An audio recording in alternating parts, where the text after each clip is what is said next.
briefly explain what the Anita Borg organisation does and how it serves women in technology? Sure, absolutely.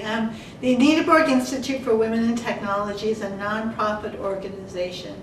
We work with industry and academia to recruit, retain, and advance technical women. Fantastic.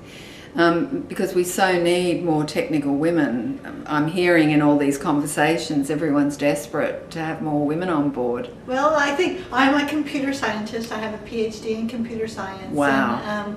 And I love technology. Yeah. But right now, there are simply not enough technical folks to meet the needs of this burgeoning industry. Yeah. And in fact, that is why so many corporations support our work, is they would very much like to have more women at the table creating technology. That's so reassuring to know that they actually have a demand for that, and there's not enough. They do. We have 26 companies that are our partners that are really very interested in hiring more women, of advancing more women. I mean, it's something that really interests them. Could you give me some figures about the percentages of women in technology compared to men? Do you know, like, what sort of percentage of women there are in technology? If you look at the graduation rates in computer science, it's about 19% of women overall. Right. As compared to, it was almost 37% in the mid-'80s. It's dropped. It has dropped rather dramatically. Oh. And in fact, over the last few years, unfortunately, the percentage of computer science graduates has dropped, although in the last 2 years it has started to creep back up. And do you know why it dropped? Well, I think that in the mid-'80s, which is, there was less image of what a computer scientist was. I think that anybody who was smart, who was good at math, was attracted to this field. So you see women like Grace Hopper, or my friend and colleague Fran Allen, who was part of some of the early compiler work, joined because companies were looking for smart people. Right. You also have about... Do you think there was some sort of, slight, or it wasn't trendy for women to have that sort of label, do you think? Would that have... Well, so if you look at the barriers right now for women studying computer science or engineering, certainly the image issue is by far the largest issue that we face. Interesting. That not only the students themselves, but their parents, their counselors often don't think of women as being good at math, being good at computer science. Right. But the girls themselves often think of computer scientists as geeks sitting in front of a computer terminal, and they don't understand all the cool technology that really makes the difference in the world. And the fun that you can have, I'm sure. Absolutely, absolutely. And sounds like we've got to change the whole image of the industry almost. There's some interesting work about changing the image. The group out of the WGBH out of Boston, I think, but it's WGBH that is looking at the image of computing. That's brilliant. That's great.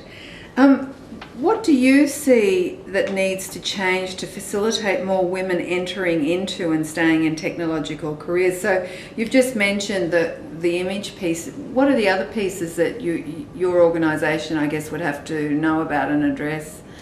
Well, I think that if you look at women who choose technology, we work a lot with women who, as they stay in technology. And there's this wonderful panel that we're offering at our upcoming conference called the Imposter Syndrome, where so many of very talented and very successful women talk about how much they feel like they are an imposter.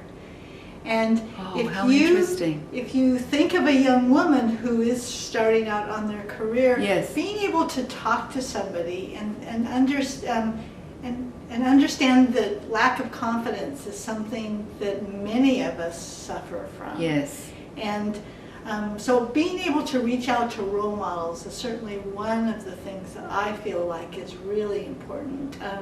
Mentoring is widely quoted as being a very successful practice of breaking of changing the culture. And I think that often peer mentoring is as successful as mentoring of somebody who's ahead of you. Many say that it helps a woman entrepreneur's position if she's technical when sourcing venture capital.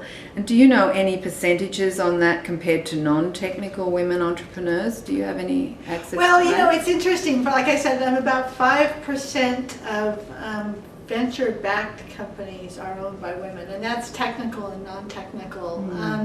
I think that if you look, I mean, women-owned businesses is a huge growing trend. I think 40% of small businesses are owned by women. I mean, depending on which study you look at. Yes, that's but only great. 5% of IT companies are owned by women. And I think that this is one of the places where you see that there's a lot less technical women who are starting companies.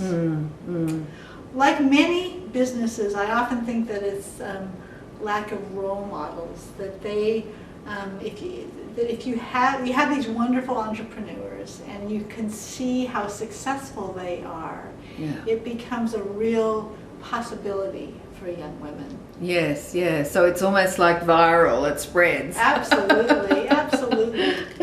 For most of us, if we look around and see people who, I can see myself in them, it becomes much more real that that is a possibility for you. And something I've found just talking with women in these interviews, it can be incredibly inspiring to hear their stories. Absolutely. So it just fires you up again. Yes. What do you see as the challenges for women entrepreneurs generally in sourcing venture capital? You know, it's interesting because, I mean, the hardest part with closing venture capital is understanding that, you know, the venture capitalists, what they're after is making money.